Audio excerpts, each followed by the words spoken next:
시청자 여러분 안녕하십니까. 5월 11일입니다. 자, 어제 이어가지고 2부로 이어가도록 하겠습니다. 선진자본주의 사회나 국가를 공산화하는 것, 대한민국이라든지 일본이라든지 영국이라든지 미국이라든지 이런 나라를 어떻게 공산화할 수 있는가. 이게 안토니오 그람시가 10년 동안 감옥에 있으면서 사회 전반의 모든 것들, 이걸 이렇게 하고 저거는 저렇게 하고 이렇게 저렇게 해야 된다고 하는 이 모든 것을 이렇게 이제 기록한 그런 책을 완성을 하게 되었어요.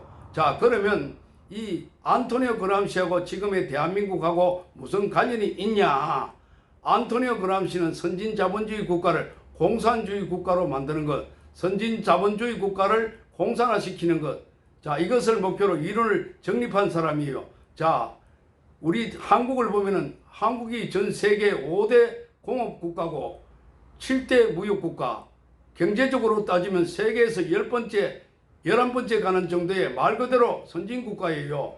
이런 이상을 자랑하는 자본주의 국가인데 지금 대한민국은 그야말로 안토니오 그람시의 이론이 지금 딱 먹혀 들어가서 그래서 안토니오 그람시가 원하는 그런 국가로 지금 40년 지나는 가운데 완전히 탈바꿈을 했다라는 겁니다.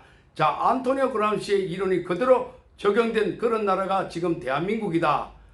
안토니오 그람시의 이론이 그대로 적용된 그런 나라가 지금 대한민국이다. 이런 겁니다. 그래서 20년형을 선고받은 그람시는 수감 생활이 이제 11년 되는 때에 석방이 됐어요. 그래서 46살의 나이로 감옥에서 나온 다음 며칠 쉬었다가 고향으로 이제 돌아가려고 합니다. 사르디니아라고 하는 그런 섬이 그의 고향인데 근데 거기 돌아가기로 한 날 쓸쓸하게 이제 죽고 맙니다. 수감 중에는 계속 집필만 하다가 감옥에서 나온 뒤에는 그냥 조용히 죽고 말았어요.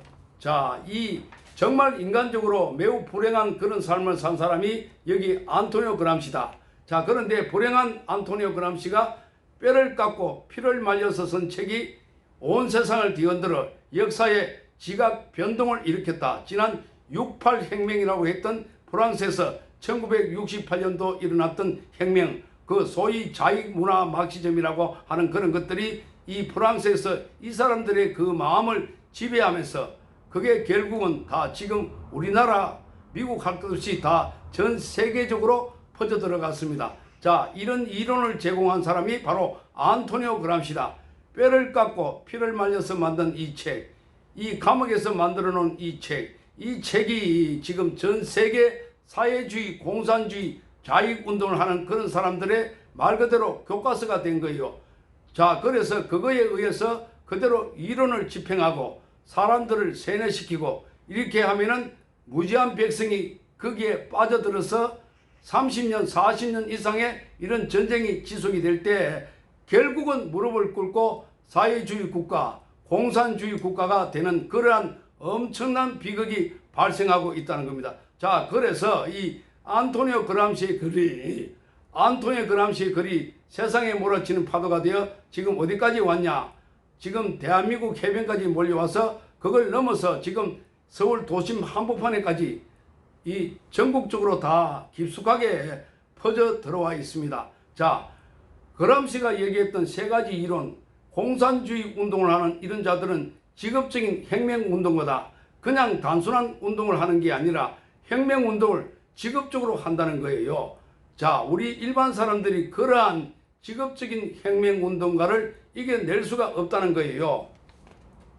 자, 이 사람들은 전력을 혁명하는 데 쓰는 거예요. 그것도 15살 때부터 이렇게 해갖고 대학교 가서도 전공이라는 공부는 하나도 안 하고 이와 같이 저 공산주의 이론만 공부하고 그래서 직업적인 혁명가로 나서서 10년, 20년, 30년, 40년 하다가 결국은 헤게모니를 장악하는 이런 일을 지금 하고 있는 거니까 일반 사람들은 그냥 두면 당해낼 수가 없다. 그런데 이런 사람들이, 자, 그런 사람들이 사용하는 이론, 자, 그 이론을 제공한 사람이 안토니오 그람시다. 그 이론 세 가지를 여러분께 소개를 좀 해드릴까 합니다. 첫 번째는 기동전하고 진취전이 있는데 진취전을 펴야 한다는 겁니다. 진취전, 자, 먼저 전통적인 마르크스주의를 여러분께 잠깐 요약을 해서 설명을 해드리겠습니다.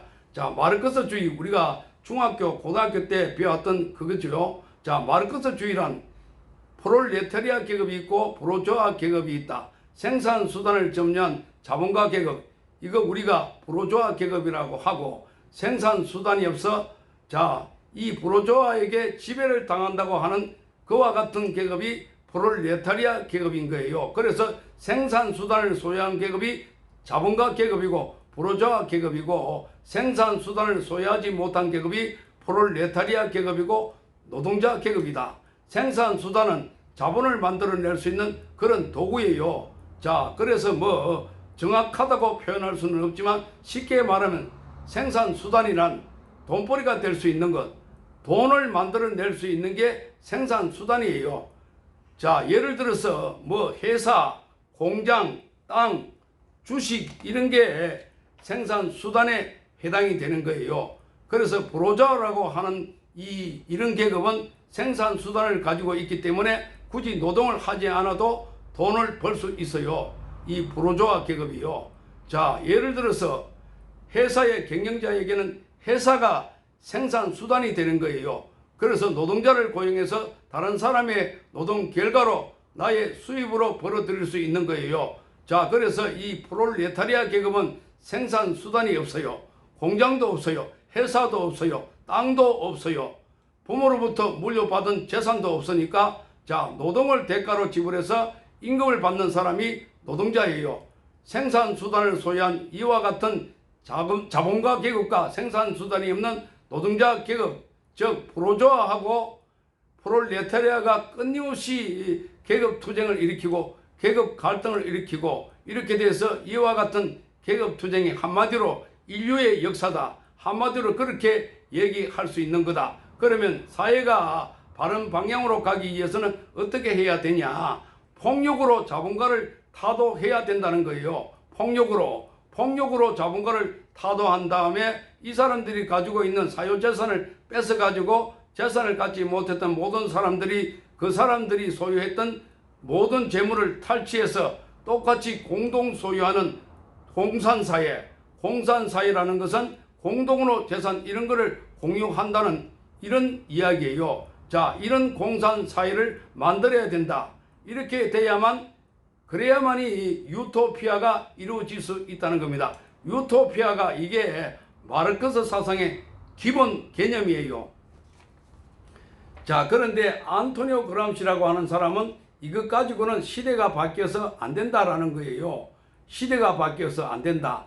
전통적인 마르크스주의에서 말하는 그 폭력적 그런 혁명이 이제 생겨야 되는데, 실제 폭력적 혁명이 나라가 선진화가 되면은 안 생긴다는 거예요. 사람이 잘 먹고 잘 살게 되면은 그런 일이 안 생긴다는 거예요. 자, 그래서 기동전이 있고 진취전이 있다. 그래서 마르크스주의 전통적인 의미의 마르크스주의는 기동전에 의해서 생긴다는 거예요. 그거에 의해서 폭력을 일으키고 혁명을 일으켜서 국가를 공산화할 수 있다는 거예요. 안토니오 그람시가 이야기하는 진취전은 그런 게 아니라는 거예요. 그래서 안토니오 그람시 이야기가 나오면 진취전만 기억하시면 돼요. 진취전. 그러면 기동전은 뭐고 진취전은 뭐냐? 잠깐 설명을 하겠습니다. 야, 저 사람 참 기동성 있어. 이게 무슨 얘기예요? 상황에 따라 재빠르게 행동하는 거예요. 그러니까 기동전이라고 하는 거 말 그대로 혁명을 일으켜서 재빠르게 단기간에 걸쳐 가지고 자본가 계급을 완전히 해치워버리는 거예요. 재산을 탈취해버리는 거예요. 그래서 기동전으로 혁명을 일으킨 대표적인 나라가 러시아하고 중국이에요. 자, 그렇죠. 러시아 같은 경우에 그냥 삽시간에 볼셰비키 혁명이 일어나서 공산당이 모든 것을 다 장악해버리는 그런 현상. 자, 뭐를 통해서요? 노동자와 농민의 혁명을 통해서, 자, 자본가를 타도하자는 구호 아래 공장의 노동자들이 망치를 들고 나오고 농민들은 삽과 곡괭이를 들고 나와서 지주를 죽이고 자본가를 죽이는 거예요. 그래서 혁명으로 시체가 산처럼 쌓이고 피가 강물처럼 흘러내리는 거예요. 이게 중국이나 러시아에서 성공한 기동전의 성공 사례예요. 성공 사례. 자, 마르크스는 뭐라고 얘기했냐? 이 땅에 그대로 두면 그러면 반드시 이와 같은 프롤레타리아 혁명이 모든 나라에서 일어난다는 거예요. 그래서 노동자 농민이 삽 들고 나오고 곡괭이 들고 나오고 칼 들고 망치 들고 나오고 낫 들고 나와서 결국은 프롤레타리아 혁명이 일어나면서 수많은 그러한 사람들이 죽고 이런 가운데 부르주아 계급이 완전히 타도가 되고 이렇게 해서 사유재산이 없어지고 모든 사람이 공동으로 나누어져서 그래서 아름다운 유토피아를 이룰 수 있다. 이게 이제 마르크스가 주장한 거예요. 이걸 하면서 성공한 나라가 러시아하고 중국인데 아주 기동전을 펴서 순식간에 폭동을 일으키고 혁명을 일으켜서 나라를 완전히 혼란으로 뒤집어 놓고 공산주의 사회를 만든 거, 이게 가능하게 한 게 그게 기동전이다. 자, 그런데 이제 생각해 봅시다. 러시아나 중국은 선진 자본주의 국가가 아니었어요. 아주 못 살았어요. 아주 후진국이었어요. 농업을 중심으로 한 농경국가였어요.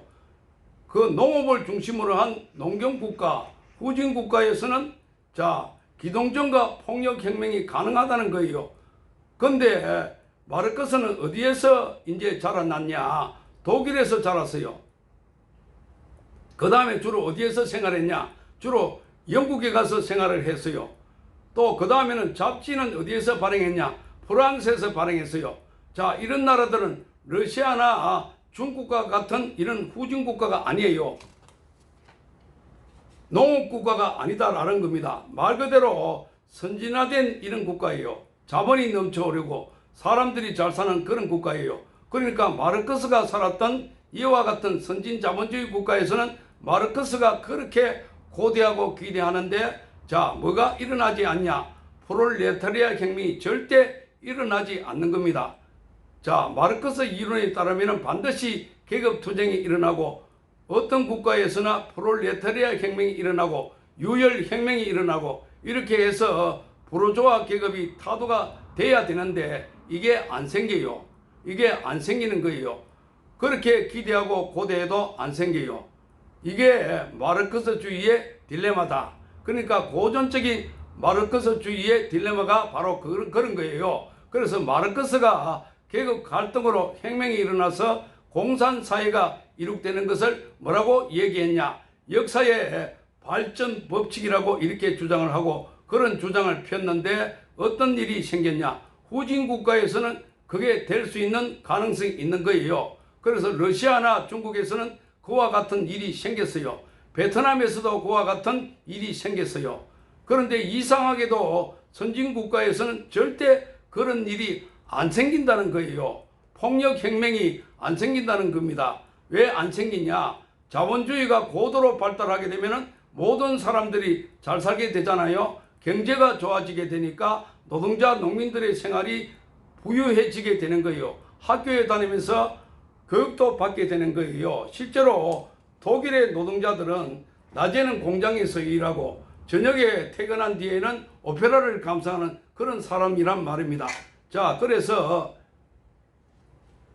영국의 노동자는 퇴근한 다음에 맥주 마시면서 지금 같으면 프리미어 리그 세계에서 가장 인기 있는 축구 경기 보는 그런 사람들이에요. 이런 사람들이 폭력을 일으키고 뭐 혁명을 일으키고 뭐 이렇게 혁명을 일으키고 폭력을 일으키는 이런 일은 불가능한 일이다 라는 겁니다. 자, 그래서 이 미국 노동자, 한국 노동자들도 주말에 자가용 몰고 다니고 여행 다니잖아요. 말 그대로 노동자가 선진국가에서는 아주 바빠져서요. 혁명을 할 시간이 없는 거예요. 오페라도 봐야죠. 축구도 봐야죠. 여행도 가야죠. 골프도 쳐야죠. 뭐 등등 해서 할 일이 많다라는 겁니다. 그래서 바빠서 혁명할 시간이 없는 거죠. 자, 여가 생활을 하게 되니까 이런 폭동을, 혁명을 일으킬 시간이 없는 거예요. 이런 선진국가에서는 또 다른 이유가 있어요. 노동자가 이제 돈을 벌고 하다 보니까 지식 수준이 높아지는 거예요. 자, 많은 것들을 받아들여야 되고 공부도 해야 되고 또 경제적으로 어느 정도 여유가 있고 배운 사람들이 몽둥이 들고 나오고 망치 들고 나오고 삽과 갱이 들고 나오고 아무리 노동자 계급이라도 몽둥이, 망치, 삽, 갱이 이걸 들고 나가서 파출소 때려 부십시다 이렇게 이야기하거나 주장하고 나서면 거기 따라 나설 사람이 없는 거예요. 선진국가에서는 없다라는 겁니다. 자, 그래서 게다가 교육을 받은 사람들은 파출소 불태우고 폭동을 일으키고 자본가를 죽이는 끔찍한 짓을 할까요? 안 할까요? 절대 안 합니다. 그렇죠? 자, 그래서 모든 것이 잘 발달된 선진 자본주의 국가에서는 공산주의 폭동이 간혹 이렇게 일어나더라도 소규모로 일어나지 러시아나 중국처럼 아주 대규모적으로 그 엄청난 땅을 완전히 뒤집어 엎는 이런 프롤레타리아 유혈 폭동이 안 일어난다라는 겁니다. 역사적으로 일어나지 않습니다. 그래서 안토니오 그람시는 농촌이나 후진국에는 가능하나 선진화된 국가에서는 기동전은 불가능하다. 그래서 생각해낸 것이 그게 뭐냐? 진지전을 연구해낸 겁니다. 진지전을 펴서 장기간을 야금야금 그냥 오랫동안 진지전을 펴서 식량도 갖다 놓고 무기도 갖다 놓고 자, 왜 식량을 갖다 놓냐? 오래 싸워야 하니까 단기간에 싸우면 안 된다. 단기간에 이루어지지 않는다라는 것을 간파를 한 것이죠. 자, 오랫동안 아주 오랜 기간 야금야금 조금씩 사회 전 영역에 들어가서 공산주의자를 심어갖고 진지전을 펴야만이 자, 선진국가에서는 공산화가 가능하다고 한 이러한 이론을 제공한 사람이 바로 안토니오 그람시예요. 그래서 진지를 파놓고 먹을 것 갖다 놓고 병사들도 하나씩 모집해서 말 그대로 직업 혁명가로 만들어야 된다라는 거예요. 자, 어떻게 싸우느냐? 폭력적인 방법이 아니라 교육과 문화적인 방법으로 싸워야 한다. 문화 막시즘. 이걸 갖다가 다른 말로 하면 문화 마르크스주의.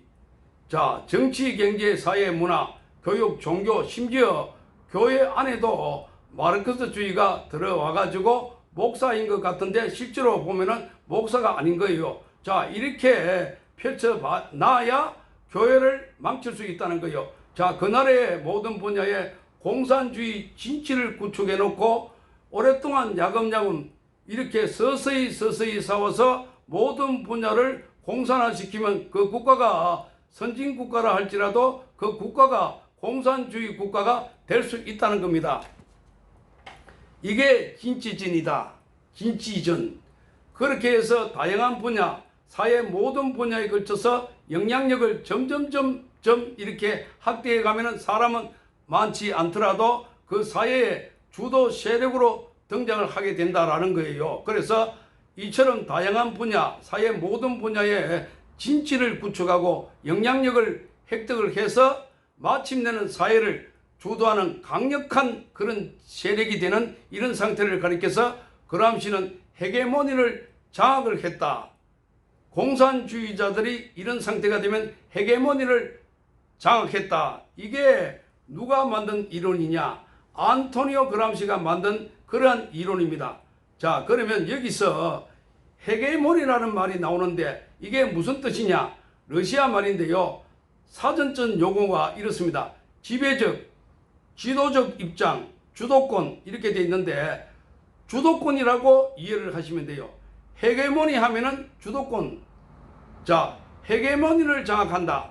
주도권을 장악한다. 이런 뜻이 되는 거예요. 자, 오늘 2부는 여기서 마치도록 하겠습니다.